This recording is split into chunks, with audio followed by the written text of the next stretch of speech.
Pinupuri ka namin, O Diyos, Ama, Anak, at Espiritu Santo. Salamat, Ama, na ibinigay mo sa amin si Jesus na iyong anak, na namatay para sa aming kasalanan, iyong muling binuhay, iniakyat at iniluklok sa iyong kanan sa langit.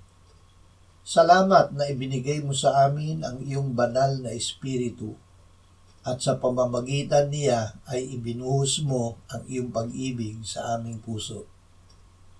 Salamat, Ama, sa bigay mo sa aming pagnanais at kakayahan na mamuhay sa pamamagitan ng pananampalataya, hindi sa pamamagitan ng paningin. Salamat sa Ebanghelyo, ang iyong salita na lumikha ng pananampalataya sa amin kay Hesukristo.